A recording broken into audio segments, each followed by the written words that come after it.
Hello and welcome to this very special UK Film Review Filmmaker Interview. I am very pleased to say I'm joined by the filmmakers behind All Is Fine in '89, a wonderful indie film. We've got Mathew and Andy Lupis from the film. Guys, how are you doing? Very Great. good. How are you? How's it going? Very well. You did very well considering we've had to do this intro a couple of times. Thanks for bringing like that little bit of energy there. Um, we're just going to snap straight into it in case we run into any more technical problems. You guys know we love this film already, so this is a fairly nice interview to do because Chris Buick from our site gave it 5 stars and a glowing video review.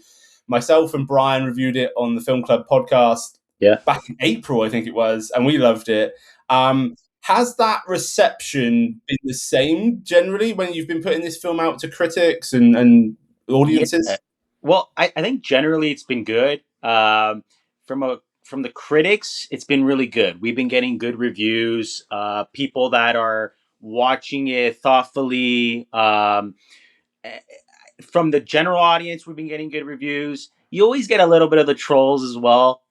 We've seen a little bit of that, but I think that's common. Like for example, like look at Stranger Things with the finale, and everyone seems to be ganging up on it, and so. But generally speaking, we've had good reviews. We haven't been out uh, to the public for long, right? We've only been released for a couple of weeks, and it's on a smaller platform right now on Plex. They're really good, but they're a smaller platform, especially in Canada and the US. So we're excited to see people's reception or people's reaction. Sorry, when we're out wide, right? When hopefully soon we're out on Prime and Apple Plus and those kind of platforms where it's a little more accessible. But yeah, Yeah, and to add on to that too, like we did a pretty ambitious film, like the 1980s is something where I think even people who lived in that time period, everyone's gonna have a different version of what the 80s looked like for them, right? So you might have some people that go, this doesn't look anything like the 80s, but you have other people that go, wow, I went to high school in the 80s. This is exactly what it was like. So that's why when it comes to doing period pieces like this, yeah, it's like what Matt said. You're always gonna have those trolls that say stuff, but there's people who appreciate what goes into filmmaking, especially with a film like this, that you don't normally see a lot of indie films that take place in the 80s. So I think it was something that we really wanted to be ambitious about, and I think we did a really good job. Yeah. The 80s influence, like you said, there has been that Stranger Things effect, and we are seeing, I mean, Adam, we were talking earlier about Top Gun, films coming back from the 80s even, there seems to be this harking back to that period. Yeah. 2-point question here. So first off, like for our audiences who don't know what the film is about, would you mind giving a very kind of brief synopsis of how you would describe the film? And secondly, why is it that you wanted to go back to the 80s with this story? Yeah, I can go. Sure. Yeah. So the film is about these high schoolers and these two teachers, right? It's November 1989. It's no, that's the 9th. Yeah, I was getting confused with the 9 and the 10. The 10. Sorry. And it's the day that the Berlin Wall is coming down, right? Which signifies the end of the Cold War, and it happens to be the same day that there's this massive field party that's going to signify the end of the year, the end of the 80s, right? So this whole film is technically about like the theme of like change, and like it's like these high schoolers, it's like from going from kids to adults, and like the 80s to the 90s, it's like these transitioning things, right?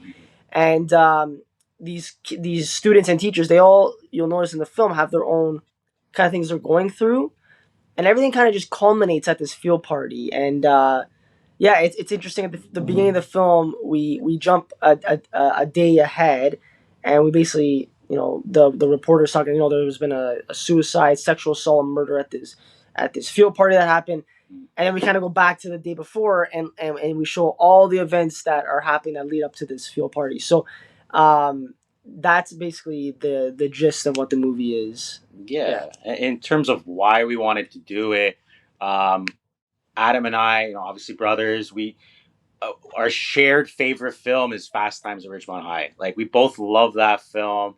I don't know. There's just something about it. It's almost comforting to watch it.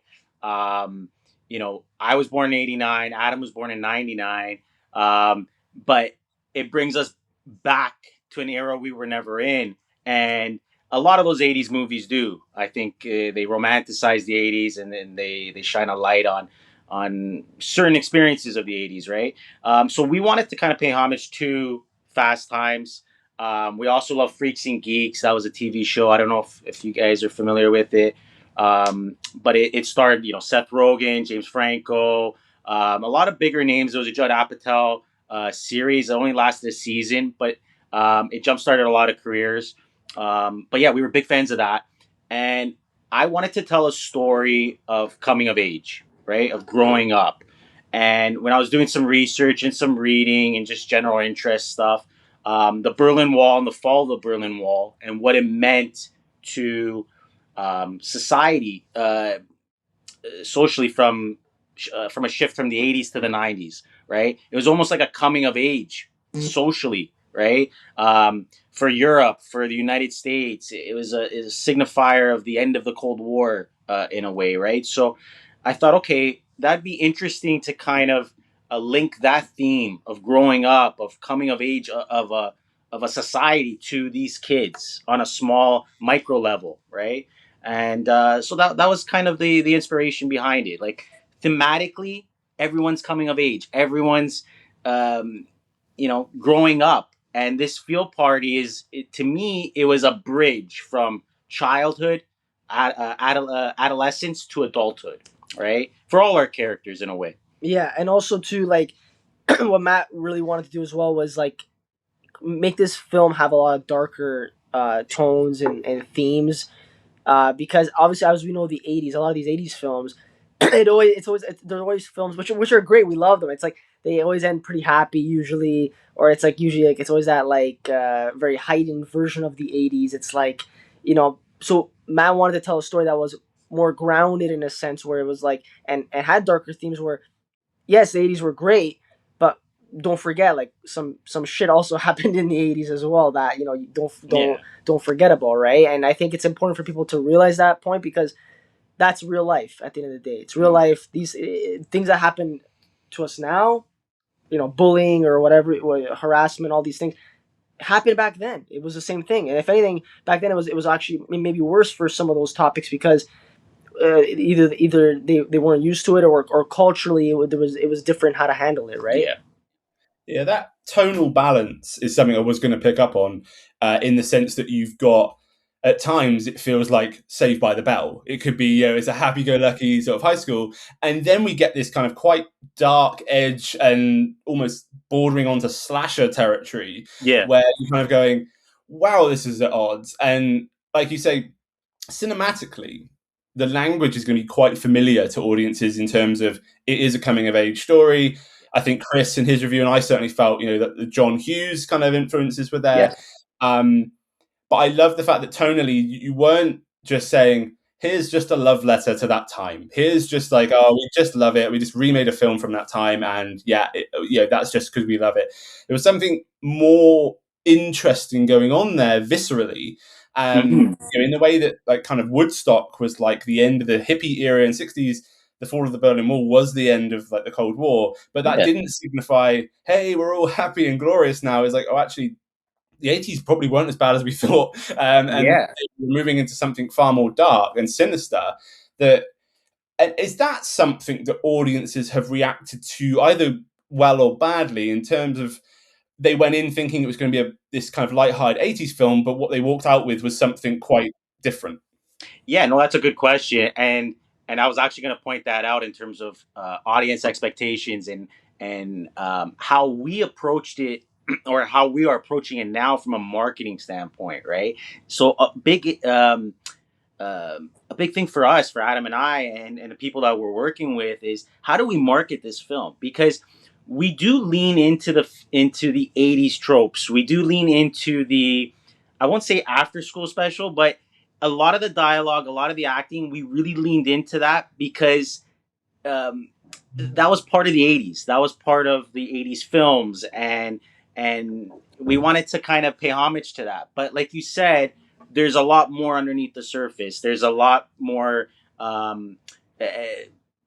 just underneath the surface of what we're presenting, right? So I think any of the negative feedback or any of the questionable feedback that we're getting from it is, yeah, I wasn't expecting that, or I wasn't expecting it so dark, or some scenes felt a little too stereotypical of those kind of movies, or some of the characters are a little stereotypical. And it's like, well, yeah, we did that purposely. That was the goal. The jock, the bully jock who's got a secret and identity issues and sexuality issues for himself. That's a trope. That's a common thing that you see in a lot of 80s movies. And we wanted to pay homage to that. And the kid, the boy next door that Adam plays, Mark, that's an 80s trope as well. And Dean Marino, the cool kid, that's something we've seen. Or Barb's, the catty girl,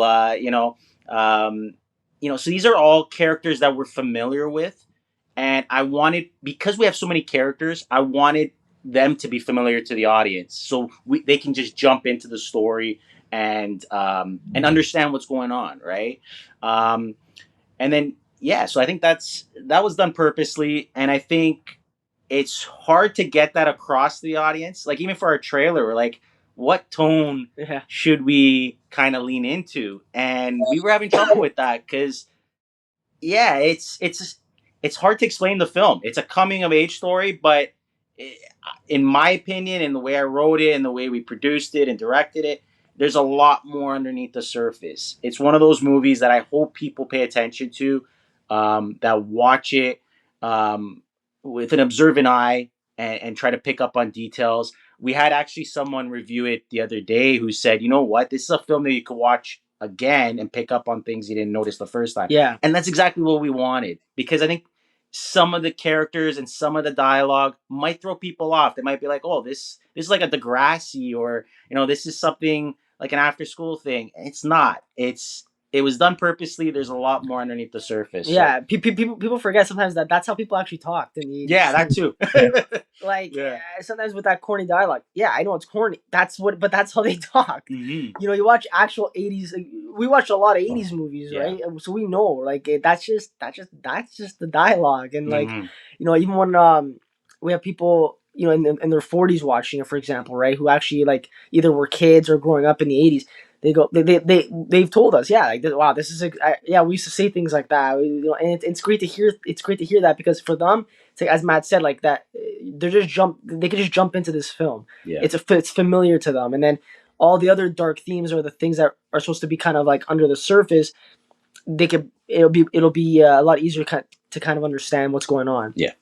So the authentic dialogue does really come across, and that 80s feel, and that's something that has been said about the movie quite a lot, is the dedication to the period setting, right? That done wrong, period movies are awful. Like, you kind of, I'll give you a very quick example. I watched an indie film that was set at Christmas, and they'd set it in Lapland.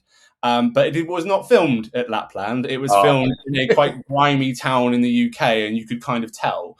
So with that period authenticity, well, first off, you should be very proud of it. But what were the challenges that you had capturing that and recreating that?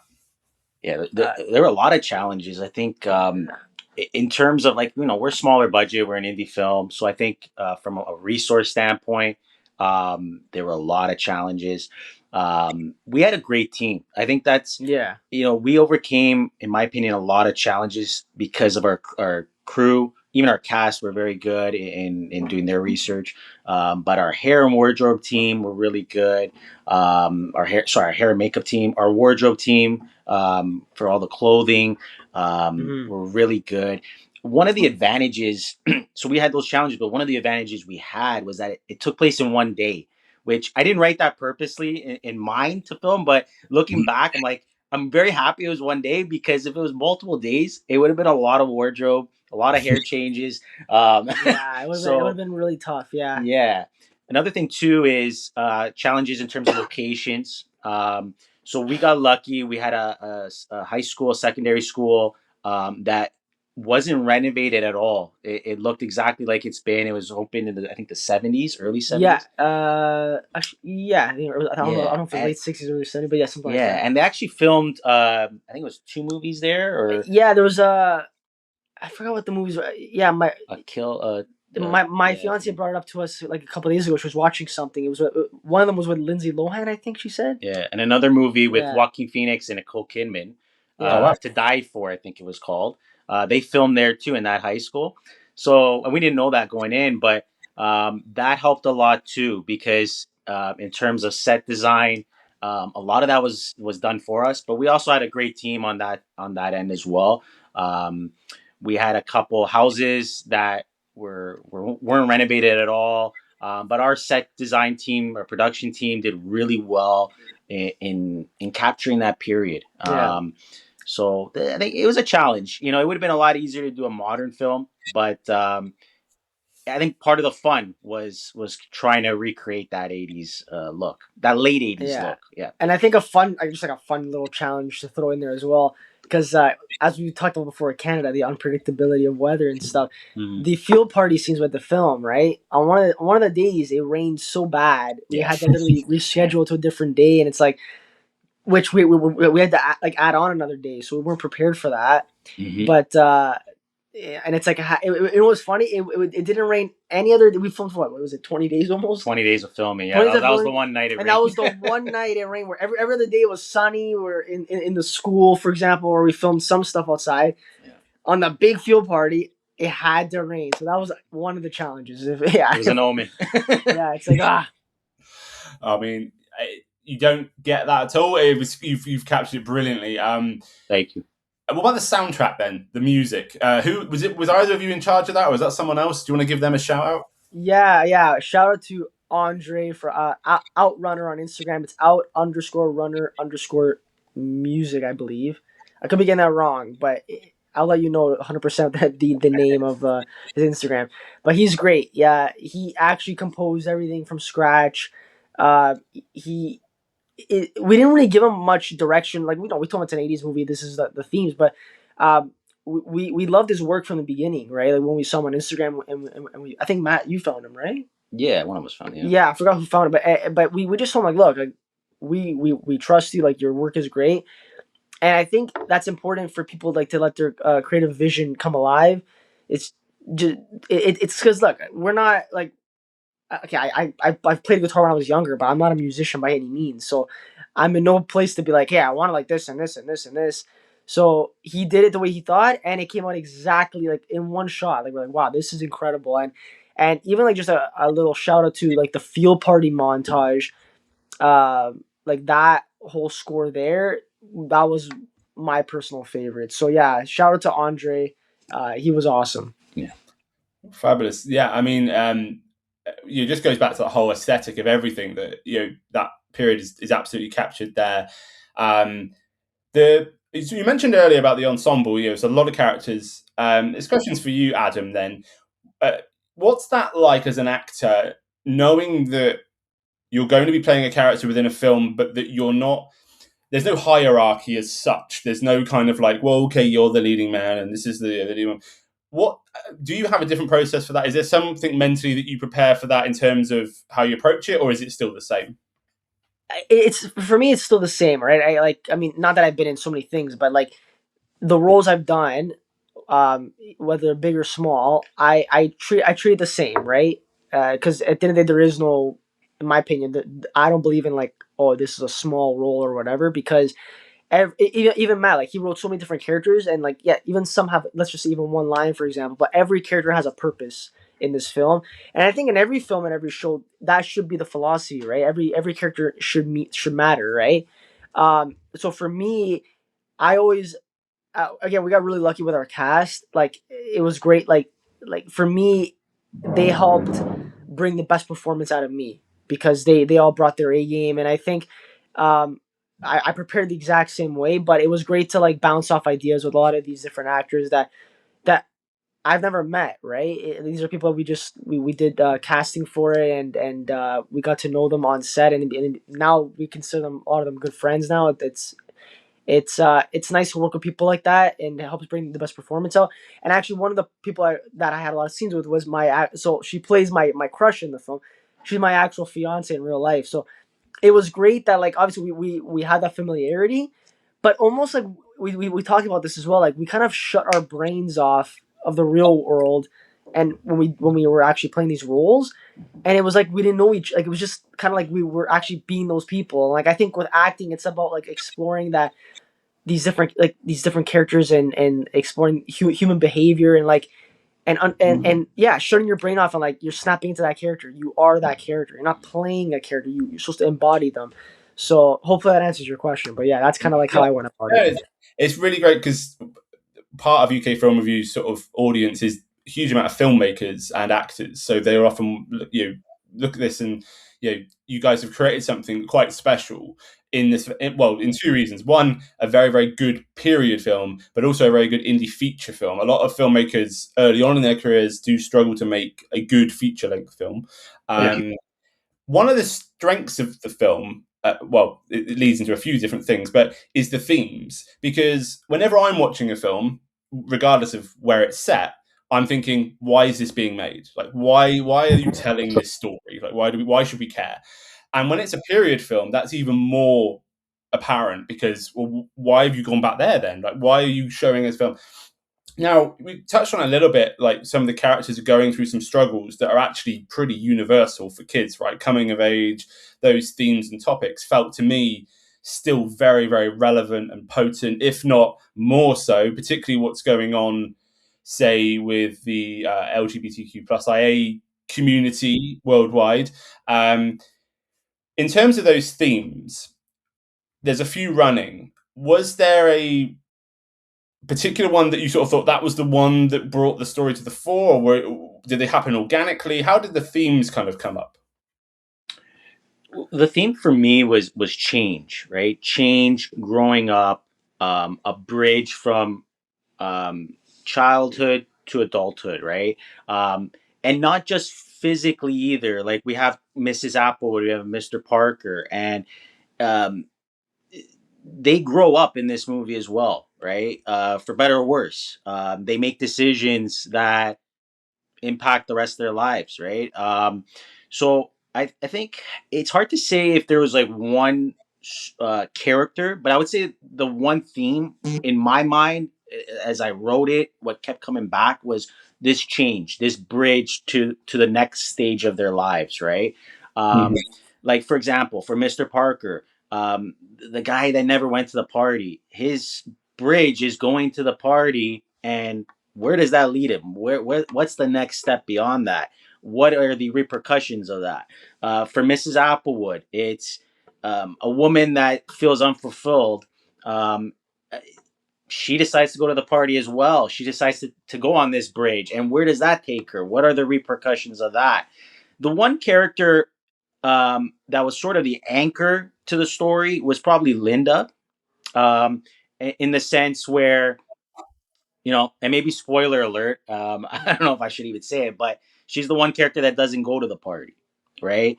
And what are the repercussions of that? What does that mean for her character? Does she go through that change as well with these characters, right?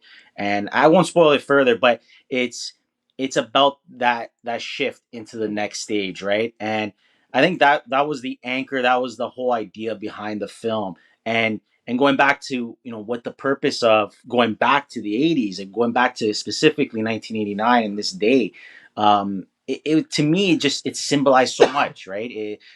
I touched on it before, but just the symbolic idea of, we're going away from the Cold War. We've gone past this. And there's even Mr. Parker at one point when he's listening to the news, he gets so emotional about it, so overwhelmed by it. He goes outside, has a smoke, and says, "Okay, what now?" Right?